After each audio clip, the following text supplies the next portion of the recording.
U.S. history. Guess what? 2023 has been best year for school choice in U.S. history, and it's not even over yet. There's still a really great chance for victories in Texas, in maybe even in Pennsylvania, North Carolina. So like legislative victories have been over the top. Most, I think what Ginny is referring to is there have been 7 states this year that have done fully universal ESA, education savings account programs. Florida was one of them. I am indeed very proud. But 7 states where every single student will be eligible for an education savings account within 3 years, which is really exciting. And I think even to tie this sort of into the conversation we were having previously, is there is sizable overlap between the states that have advanced, really expansive private school choice programs and have really great open enrollment policies. It's almost like passing these private school choice programs forces the school districts to take open enrollment seriously as a form of public school choice. Also, there's evidence of this in Florida in the charter sector. So really, I think what we're seeing is the increase in support for private school choice options is falling dominoes that are making their way into state legislatures. These laws are being passed, kids are getting enrolled, and it's creating a more diverse and robust education system for everybody. All right. Going to hand the mic back to you and have you and CJ talk a little bit about what leads to these legislative victories. I'd love for you to tell a little bit about the Iowa story, what happened in the primaries there, and then CJ, you can speak a little to what's been going on in Virginia when it comes to setting us up for success. Yeah, I think the big hammer is definitely the role that school choice has come to play in political elections. All of you who live in Virginia will remember well Governor Youngkin's campaign where education played a huge role, and school choice issues are similarly doing that across the country. 75% of the candidates supported by my organization last year won their elections, which is a crazy number. In places like Iowa, there's a really clear story to how electoral victories got to a school choice program.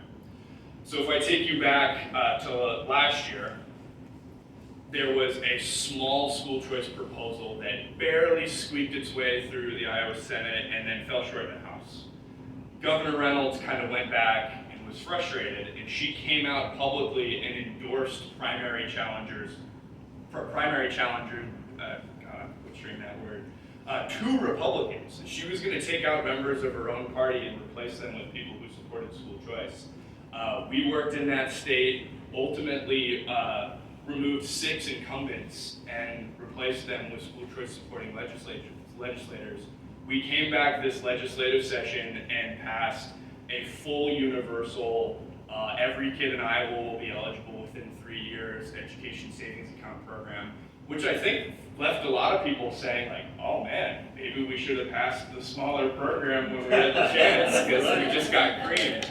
And that story has been playing out in several other states as well, is school choice education options are issues that parents care about, and I think it's fair to say that parents vote for the best interest of their children much more loyally than they do with political parties. And I expect that trend to continue.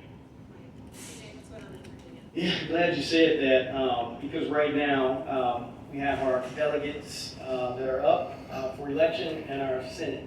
As many of you know, we have the House by a few candidates, and then the Senate down by 3. So we have to hold the House and we have to win the Senate.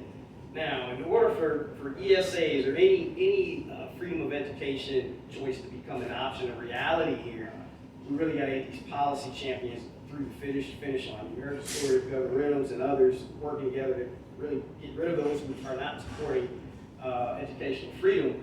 But at AFP, we've endorsed 17 candidates. We have more we're going to roll out over the next couple of weeks. But those 17 we feel are policy champions. They support educational options. We believe that they're best positioned to win in the general. This is going to be a tightly contested election season for us. Again, it's red alert. Let's not forget that word tonight, red alert. Let's go tell 8 of our friends in our communities or the churches or in your neighborhood about the red alert, that we need 8 of your friends to come out and support these policy champions in this general election. because they're going to be the ones down in Richmond come January that's going to push these bills forward that we put forward. And right now, we're just really reassessing the ESA bill. Of course, we want to put that forward again, but we're also looking at some other options. My grandma once told me, if you continue to do the same thing over and over again, expecting a different result, it's insanity. So we have some partners that have been pushing the ESA bill for years now, and we got to try a different approach. I'm not saying we got to get rid of the ESA bill, but we got to try a different approach in terms of putting a bill forward that's going to get passed. It's going to have everyone in this room and all of our delegates and senators to support it, so we can get it to Governor Youngkin's desk and he can sign it, and we will be listed among the list that you just named. But I would say that that's where it starts, along with being aware and being passionate about choice and education. And we know it's something we have to do something about, but in order to really do something, the action that we all must take is really supporting those candidates that are running, that are gonna vote for an education bill that's gonna come up in this legislative session. We look forward to seeing everyone in Richmond to help us get that through the finish line. All right, I'd like to explore this idea of gubernatorial advocacy a little bit more. We talked about Governor Reynolds. We talked about Governor Youngkin's leadership on education, just some other education issues. And Christian, you wrote a piece fairly recently kind of running down the legislative victories, and you mentioned Governor Abbott in Texas, who threatened to veto an ESA bill that he felt didn't go far enough. So CJ, I hear you talking about let's get maybe a compromise bill or let's have a different approach. But I'm wondering, when you talk about Governor Reynolds, when you talk about Governor Abbott, maybe the governor can come in strong and make a difference. So CJ, can you just tell us what's going on in Texas a little bit? Oh, Sorry, Christian. I was like, wait. Yeah, we do.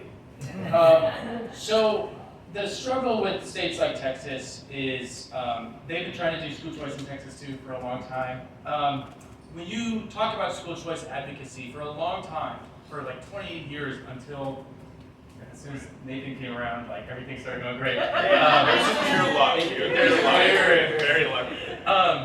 For a long time, the name of the game was called means-tested programs. So like aiming small, creating small programs that are just for families that are 200% of the federal poverty line or lower. Well, so the strategy change that happened was that the universal programs polled better.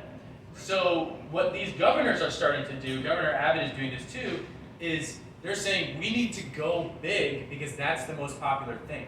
The reason that school choice has grown, like if you look up EdChoice's ABCs of School Choice, it's a report that tracks the number of programs and the number of students served since the first school choice program was introduced in the United States.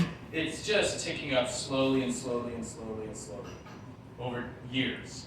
And the problem is because these programs don't have coalitions of families or big political coalitions behind them. And so the strategy change was that just go big up front. This is the most popular thing, and that's what all these legislative victories have been. So what Governor Abbott is doing, I mean, I was at the Texas legislature earlier this year when Senate Bill 8 was being considered, and that was a big, comprehensive, universal school choice program. And there are political barriers. Rural Republicans are always brought up a lot when we talk about barriers to passing universal school choice. They're about to head into special session, and what Governor Abbott is saying is you need to work something out that is actually substantial. A lot of states have school choice programs that serve, 5,000, 10,000 kids. They grow super slow, and it's like they have no life in them because there's no coalition or political strength behind it all. So what they're trying to do now, and what Governor Sanders has seen success with this too, is go big. That's the clear strategy. That'd be great. All right, so we need to get the legislators animated about school choice and informed, particularly if they're from rural areas and they have heard the myths.